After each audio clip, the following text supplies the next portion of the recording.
Hey guys, Professor Bill, Comic Book University, and Justice League, issue number 31. Dude, this has got to be the comic book where there is no way to know when the comic book is going to drop. Because, like, you go 3 weeks without one, and then 2 weeks in a row, like this, you'll get one. Like, what the frig? Can we have a regular schedule for Justice League? Pretty please. With Justice Society sprinkled on top.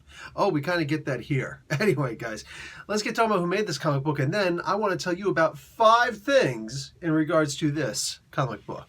Let's get started. So, we got Justice Doom War Part 2. Scott Snyder and James Tynion IV are the writers.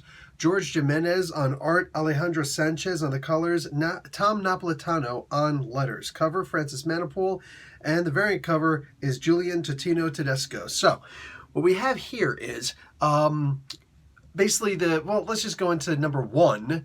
We got Justice Society and the Justice League getting into it with each other. They didn't actually fight, although Hawkman, of course, is treated as this guy who's just angry all the time, and somebody goes and barely mentions Shiara's name, and right away he's like, what do you know about Shiara Hall? And it's like, dude, oh my god, seriously? Like, you just grabbed this dude by the throat. You got your freaking fist up like you're gonna, or, pull out your mace really quick and just gonna, like, beat this guy into unconsciousness.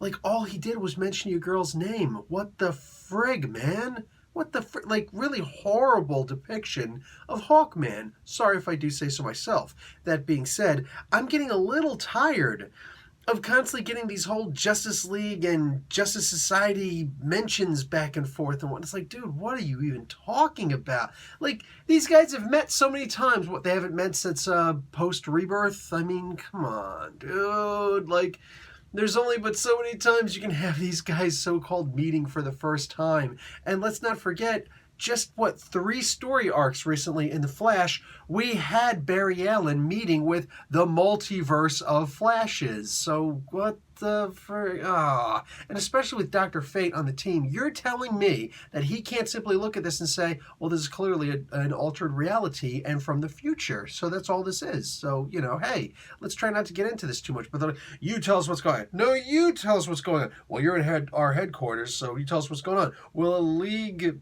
always defeats a society, so you tell us what's going on. Dude, what the frig? What the frig? God, that was annoying. Okay, all that being said, let's get on to number 2. The idea of Hawkgirl and Martian Manhunter's son from a alternate reality timeline. Yeah, easy enough to understand. We just got finished talking about that. Able to track Lex Luthor based on the molecules of his father being on him. Interesting. Hopefully that also means that he's going to be able to track Hawkgirl if she winds up disappearing. If that comes into play, that would be a really cool little, well, it could be a cool little thing where it's like, not only can I track my father, I can also track my mom. And here she comes. Boom! Mace to the face. I'm just saying. Just don't mention Carter's name all of a sudden. Who are you talking about? Like, dude, what the hell? Anyway, I do like the idea that he can track him like that, and hopefully this does lead to a really interesting moment with their son, just like, what did you do to my father? I'm hoping. Anyway, now I think it's just about time for number 3. Aquaman as a bad guy, mind controlled or not.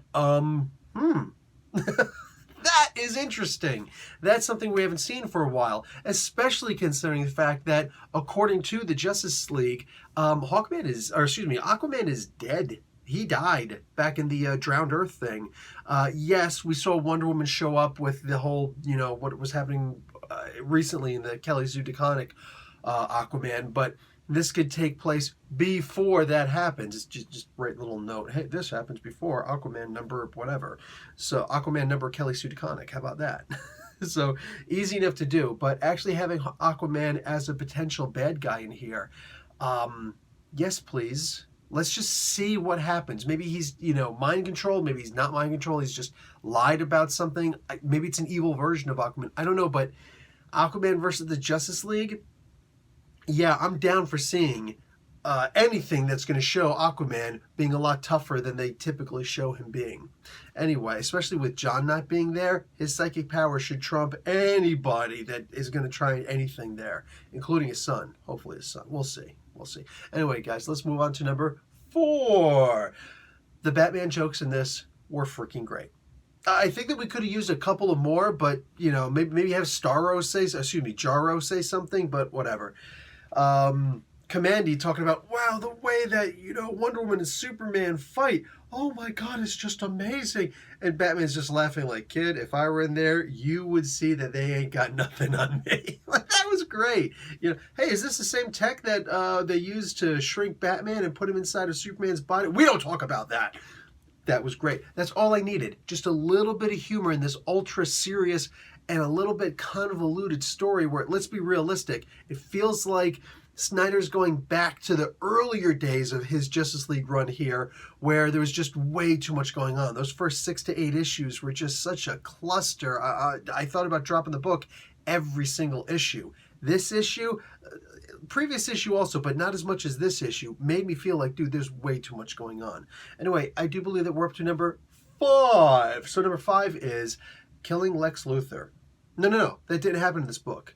But according to Starman, his theory, his working theory right now is, if we kill Lex Luthor, who is the, I don't know, progeny now, the new progeny, or the prodigy at the very least, of Perpetua, we should actually be able to stop Perpetua's plans. We just have to kill Luthor.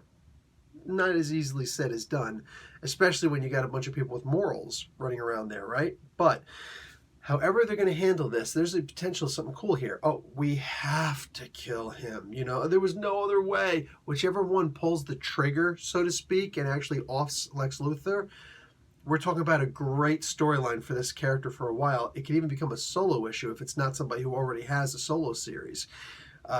As far as, you know, if they can find another way to do things, however they're going to do this, if they do it intelligently, this is a great approach. It was just a little thing that was said that I caught it, and I'm like, wow, kill Lex Luthor. Anybody in the Justice League talking about killing Lex Luthor. Let's see exactly where this goes. This was, again, a pretty convoluted book, but it had just the right amount of good stuff so that I kept on reading, and I still want to know what the hell's going to happen in this war. I do kind of hope it gets resolved fairly quickly, because this Year the Villain thing isn't as awesome as they were propping it up to be. I didn't think it was going to be. It's not meeting even those low expectations right now, so let's just try and knock this out so that we can move on to brighter and better futures. Professor Bill, Comic Book University. Class dismissed.